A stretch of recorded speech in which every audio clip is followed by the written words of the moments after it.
Olá pessoas, tudo bem? Meu nome é Anderson, sou professor de História e hoje nós vamos falar da segunda parte da Guerra do Paraguai. Peço desculpas se a chuva estiver muito forte ao fundo, mas hoje está um dia chuvoso e está bem difícil gravar sem nenhum tipo de áudio externo. Sinto muito, mas vamos lá. Falei da Guerra do Paraguai no primeiro vídeo, agora nós vamos falar do final dela, tá bom? A ideia do Brasil era conquistar Assunção, capital do Paraguai. Isso aconteceu em janeiro de 1869.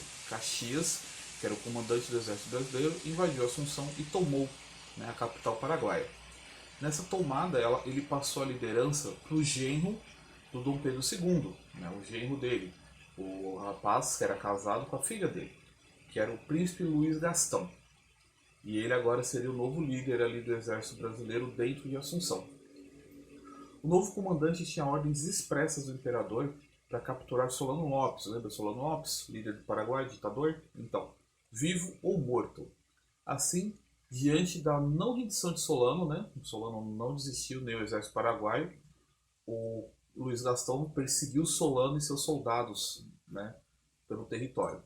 A luta terminou com o desaparecimento do ditador paraguaio em Cerro Cora, que é um lugar no Paraguai, dia 1º de março de 1870.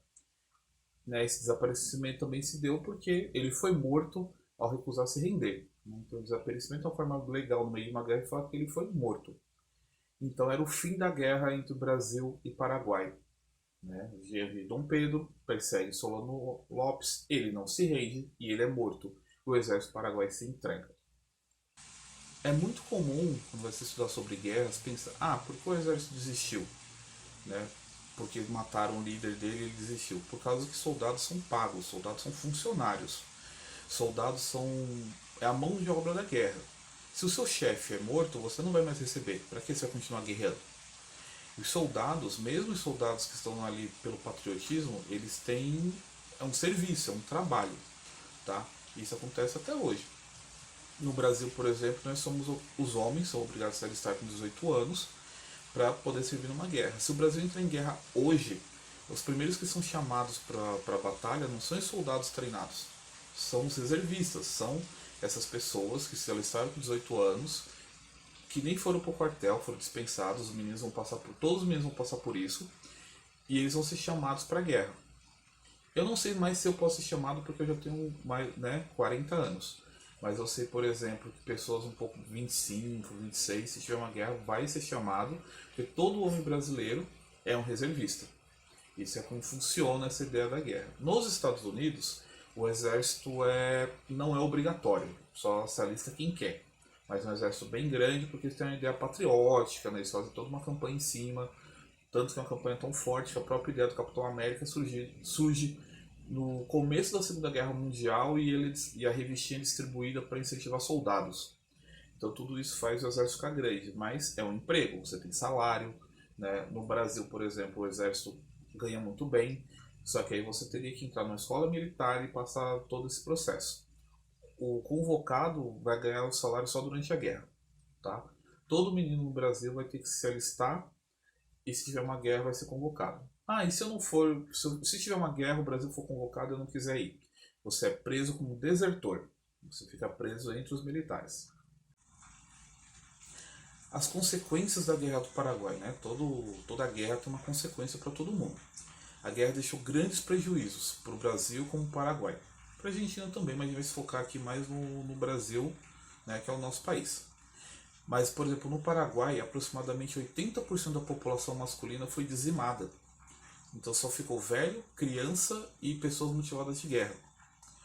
O enfrentamento, o combate, deixou praticamente as indústrias foram destruídas, a terra foi destruída e a população começou a viver basicamente de lavoura de subsistência. Lavoura de subsistência é aquela lavoura que, por exemplo, você planta no seu quintal para você comer. É só isso, você não tem sobra, você realmente está plantando para você e para sua família. Isso é lavoura de subsistência. Sem contar que o Paraguai perdeu território para a Argentina, perdeu terras para a Argentina, para o Brasil. E contraiu dívidas, porque toda vez que um país perde, esse país fica devendo dinheiro para os países vencedores. Então ficou com uma dívida com o Uruguai, com a Argentina e com o Brasil. O Uruguai perdoou essa dívida em 1885, ainda era próximo, né, que a guerra acabou em 1870, né, deixou para 1885. Já a Argentina só foi perdoar essa dívida em 1942 e o Brasil só em 1943, 73 anos depois que o Brasil foi perdoar essa dívida, porque sabia que não ia ser pago. Ele perdoou porque sabia que não ia rolar, não ia ter pagamento. Então, né, foi melhor deixar para lá. Com relação ao Brasil, a guerra custou milhares de vidas. Muito, assim, morreu gente de todos os lados. Afetou muito a economia, né? Porque muitos homens morreram e naquela época quem trabalhava era homem, as mulheres ficavam em casa no máximo ajudando em plantações. Então a economia vai quebrar e o Brasil começa a pegar vários empréstimos de outros países para poder se sustentar. Isso vai gerando uma dívida muito grande. Por outro lado, terminar a guerra, o Brasil também conseguiu a liberdade no rio que eles queriam, né? No rio da Bacia da Prata, e conseguiu fazer o exército se movimentar melhor. Isso começou também a melhorar o comércio, então isso também deu uma ajuda comercial para o Brasil. A Argentina ficou com os territórios que antes eram do Solano, né, que era da parte ali do Paraguai, que era a província de Corrientes, e a região de Chaco ficaram para a Argentina. A Inglaterra não participou do conflito, né? A Inglaterra é um país europeu, mas que deu um suporte, porém foi o único país que realmente lucrou com ela. Por quê? O país ampliou seus mercados, né? Tipo, ele começou a vender para a Argentina, para o Brasil, para o Uruguai, para o Paraguai, emprestou dinheiro para a reconstrução do Paraguai e para o Brasil. E assim o Brasil ficou com mais dívida ainda. Então o que a Inglaterra fez? A Inglaterra ficou de longe, incentivando esse combate, vendendo armamento, vendendo comida, vendendo um monte de coisa. E ficou só lá. Sabe, vai lá, pega ele, aí dá armamento pro Brasil. Vai lá, devolve, dá armamento pro Paraguai. E isso vai gerar muito dinheiro. Porque, né, guerra gasta-se muito. Hoje isso é uma prática frequente. É muito comum em guerras do mundo você ter, por exemplo, os Estados Unidos fornecendo armamento, comida e vendendo tudo para aquele país. E do outro lado, um país rival europeu também participando, vendendo coisas. Então você vai vendendo tudo muito caro para aquele país estar em guerra. Na Síria aconteceu, na Sérvia aconteceu, de estar dois países que não tem nada a ver com a guerra, bancando essa guerra, sabe? Tá, eles estão lá tipo, compra de mim. Aí você vende arma para aquele pessoal, você vende comida, vende proteção, bala, você vende tudo isso para eles. Então, para esses países de fora, é muito bom que a guerra continue, porque é um mercado que vai dar muito dinheiro, vai ser um mercado que vai ser muito lucrativo. Para vocês terem uma comparação, na Segunda Guerra Mundial, os Estados Unidos entra contra a Alemanha. Vou falar dela mais para frente, no futuro, né? Mas só para vocês entenderem. Entra contra a Alemanha. Mas antes dos Estados Unidos entrar contra a Alemanha, os empresários americanos, eles vendiam combustível, eles vendiam armas, eles vendiam munição para os alemães e para os ingleses que eram rivais. Eles vendiam para os dois lados. Quando eles entraram na guerra, eles pararam. Tá? Então, assim, o mercado da guerra é muito lucrativo, principalmente para quem não está nela e só está vendendo coisas para esta guerra. Curiosidade sobre a Guerra do Paraguai. No fim da guerra, estava ali no finalzinho da guerra, o ditador do Paraguai, Solano Lopes, ordenou que as crianças com mais de 12 anos, 13 anos em diante, colocassem barbas falsas e fossem para a batalha. E assim, a maioria delas morreu. Então já imagina aí vocês ter que ir para a guerra com a barbinha falsa. Ao fim de aumentar o número de soldados, o governo brasileiro instituiu os Voluntários da Pátria, em 1865. Aos homens livres eram prometidos lotes de terra, dinheiro, pensão para as viúvas e aos escravos era oferecido a liberdade quando voltassem. Então, para você aumentar seu exército, você fazia o quê? Você oferecia dinheiro para os pobres e liberdade para os escravos negros, para aumentar o exército brasileiro, que aumentou bastante. Tá? O exército paraguaio construiu um canhão a partir da fundição de sinos de várias igrejas de Assunção, conhecido como canhão cristão, apreendido pelo exército brasileiro durante o conflito. Atualmente ele está no Museu Histórico Nacional do Rio de Janeiro. Na verdade não está mais, né? Porque esse museu pegou fogo. Não sei se vocês vão lembrar, o museuzão no Rio queimou. Em 2014, o ministro Solano Lopes pediu ao governo brasileiro que o devolvesse. Esse canhão era imenso. Só lembrem, quem já viu um sino de uma igreja católica, lembre como ele é grande. Esse canhão era muito grande. Nunca foi usado, mas era muito grande. A Guerra da Tríplice Aliança né, que é essa guerra que aconteceu, é o maior conflito armado da história da América do Sul. Um conflito de 6 anos com mais de 600 mil mortos.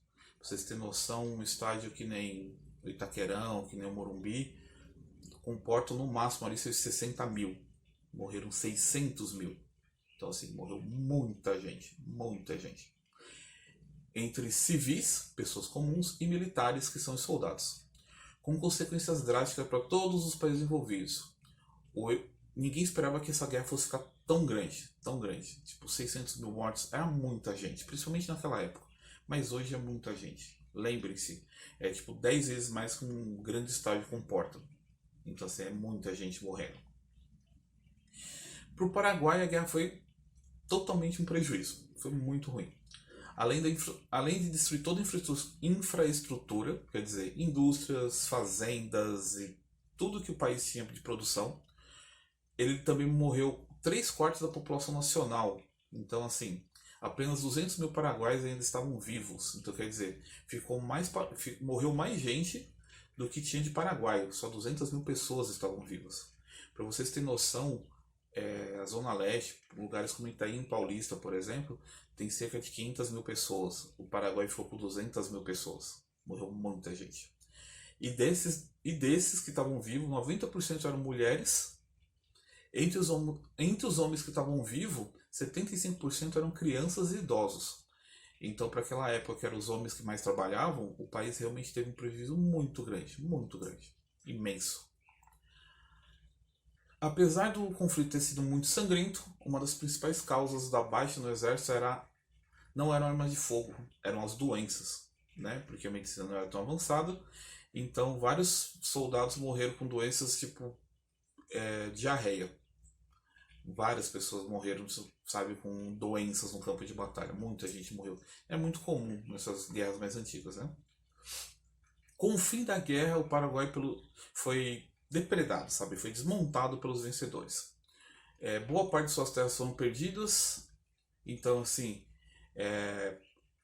foi tudo espalhado. O Brasil pegou a maior parte.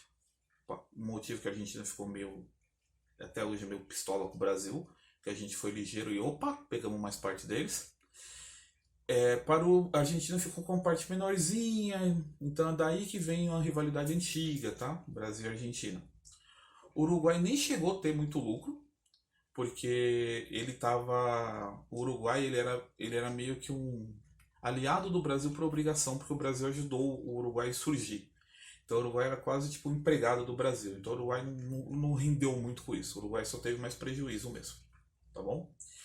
Então eu espero que tenha ajudado. Para quem ficou um pouquinho perdidinho, vai aqui no canal, veja a primeira parte, tá bom?